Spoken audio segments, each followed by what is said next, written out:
Now, we are privileged to hear from Mr. Jim Rohn. If you're unfamiliar with Jim, he was hailed as America's great business philosopher, having inspired millions of people all over the world in his too short career as one of the greatest teachers, mentors, and thought leaders of our time. I now proudly introduce Mr. Jim Rohn. How to become financially independent.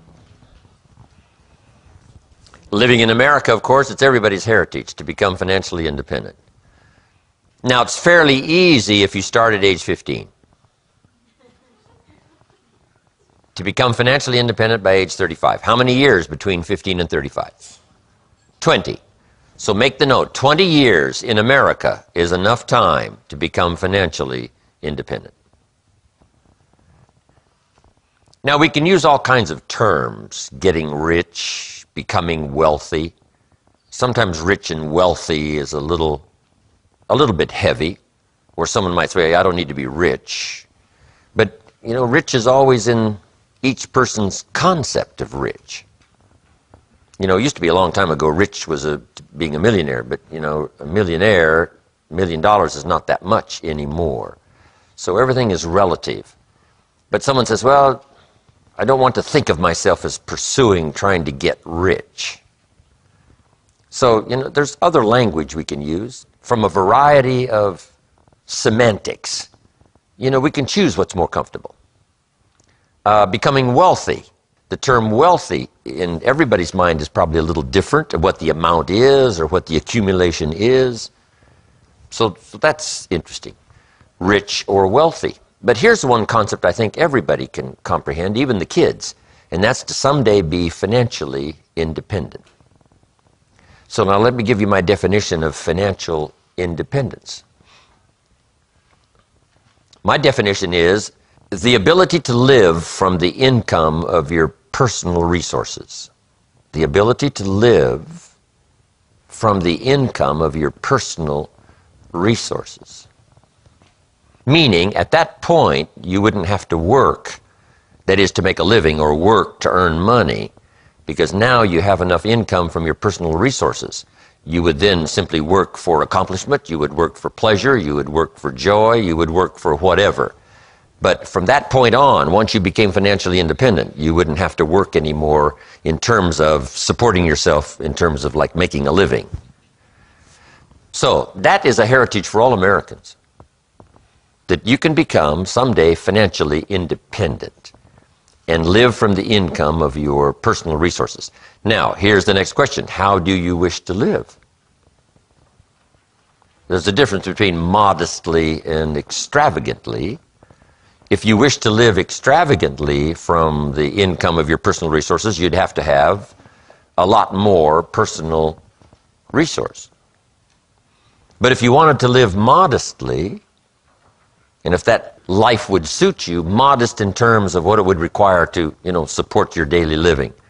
If that was fairly modest, not the ambition of your goals, but modest in terms of the money you would require to live comfortably, it doesn't take that much personal resources.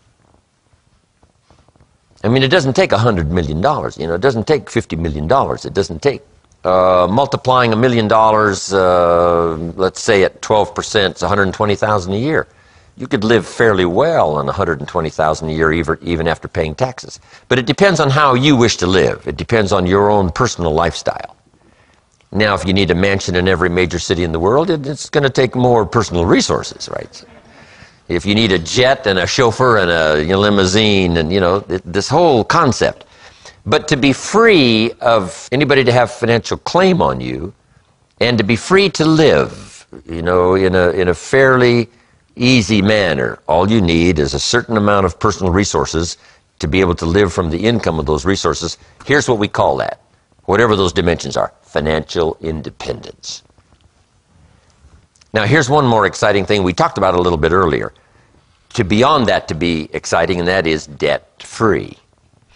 To where no one has a claim on your personal resources. And these are all interesting concepts. So let's go down through a list of, you know, things to jog our memory here. We talked about this earlier. Economics is major. putting together your economic plan, my mentor asked me for my financial plan when I was 25. Of course, I didn't have one. Just like a list of goals I didn't have. But a financial plan. Now, here's what's important. My mentor said it's not the amount that counts, it's the plan that counts. Because I offered him the excuse. I said, if I had more money, I'd have a better plan. He said, no, if you had a better plan, you'd have more money. I'd been working 6 years. And once in a while now, the creditors were calling. See, after 6 years, he suggested to me after 6 years of economic activity, I should be at least 1/3 of the way to building a financial wall around my family nothing could get through. And how far away was I from being 1/3 of the way? Like 1,000,000 miles. And he said, here's why you're where you are. Not because you haven't earned money, but because you haven't got a good plan. And the key is to not just live in the right country, but to have the right plan. So it's the plan that counts. Now here's what you do. You start with some plan, and then refine it as you go. Or you refine it as your needs require, or you refine it as your dreams require. But now, financial independence, being able to live from the income of your personal resources, that's a goal everybody should set. Now, if you're a little late coming to this plan, you might have to, do a little more stretching than the average person would. But starting at age 15, it's easy to pencil out where with a normal average income and the increases every year to be financially independent by age 35, 40 at the latest, if you have a good plan. Now, the reason why the money all disappears is not because it doesn't exist. It's because the money isn't put in the right plan. So now let's talk about a few other things. One is, some people have to wrestle with, and I had a few questions on, is it okay to strive to be rich? Is it okay to want to be wealthy? Is it okay to go for it? I had to come to grips with that. Some people say, well, it'd be better to renounce all worldly goods and just live a very poverty, spiritual life. And that's one concept. I've got another concept. Try this on for size. If you could do better, should you? That's an interesting concept to consider. Why would you leave the biggest share of your life unexplored in terms of personal development and what that might have achieved, either in the marketplace or at home as a father? Someone says, well, I'm not going for being rich. I don't think that's really the healthy thing to do. So everybody has to wrestle with that, and I understand that. But I think one conclusion we could come to, with a good, simple, practical plan, there's no reason why you can't accumulate the resources to be financially independent. So now let's talk about it. Here's how Shoaff introduced me to the concept. One is to develop a current financial statement. Now this is primarily going to be a current financial statement of your finances, your money. Now money is not the only value. But make this note, it is one value. It's not the only one, but it is one. Money is not the only measure of success, but it is one measure. It's not the only one, but it is one. We learned in the little ladder we drew yesterday that your current income is a measure of your personal value to the marketplace. If your current value to the marketplace is $5 an hour, you get the $5. So, not that a person is only worth $5, but their value to the marketplace is only worth $5. But it's possible to very quickly change those numbers by changing your value. But the numbers do illustrate the value. We cannot leave that concept out. So somebody says, you mean where I am financially is an illustration of who I am? And the answer is yes. Now, it's not the only measure. I'm not saying it's the only one, but I'm saying it is one. There's a lot of other ways to measure a person's value as a father, a person's value as a mother, a person's value as a friend, as a colleague, of course. But we can't leave the money out. Now, here's why money is an easy measure. It's easy to count.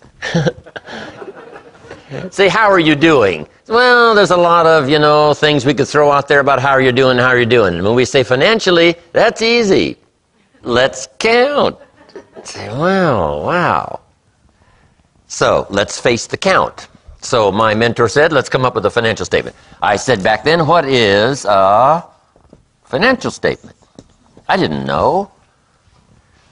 So here's what he said. You take a piece of paper, draw a line down the center. Over here, you list all of your assets. Everything you can think of that you have that's got value. And then we add this up, the total. Whatever you've got. Your bicycle, I mean, whatever you got. Put it on here, put some value on it. That's the total of your assets. Now over here's your liabilities. Here's what you owe. And you make this list. So I started putting this together.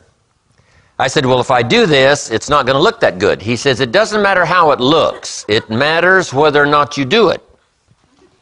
He said, let's take a picture of where you are currently.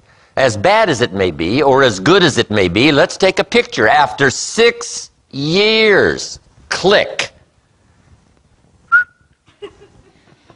And these are called what? The facts. I mean, you can, throw around all the ethereal value. What about the value of being a mother? I mean, we're not going to go through that now. We're just talking about money, the facts on the money. So I thought, well, okay. He said, you don't have to publish this in the paper. This is just for you. So I started putting my liabilities, my parents that I'd borrowed money from, budget finance, the whole bit. And wow. Now assets. Now I am embarrassed. I even put my shoes on here. I mean, the Salvation Army give you what, $4 for your shoes. Can you imagine the trauma I went through now putting together my first financial statement after 6 years? And he said, if you would have taken this picture much earlier, you probably would have done something about it.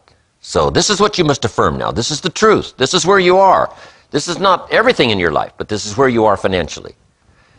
So then he said, we subtract assets, liabilities from assets, and we come up with current net worth. Now, it's not your total net worth now, I keep emphasizing. It's your net worth financially.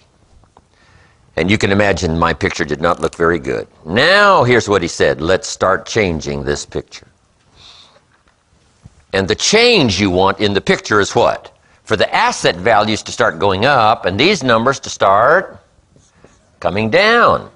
And that starts increasing your net worth.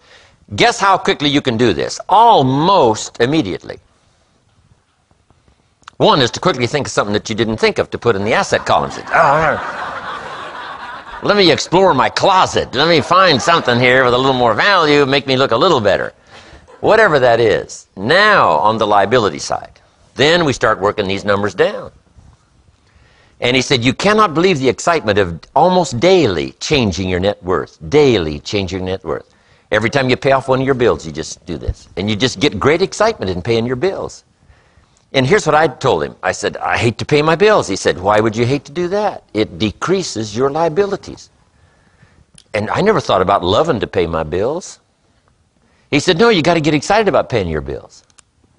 And you got to practice something like this. The next time you pay $100 on an account, you put a little note in there and say, with great delight, I send you this $100.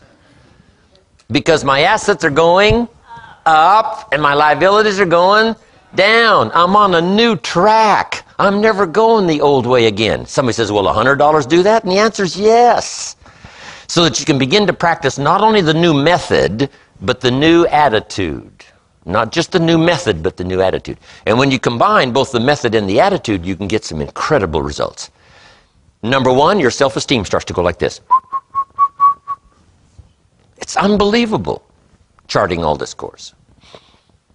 You've got to do this now. Put together your own current net worth, whatever the picture is. Don't need to show it to anybody. It's just for you.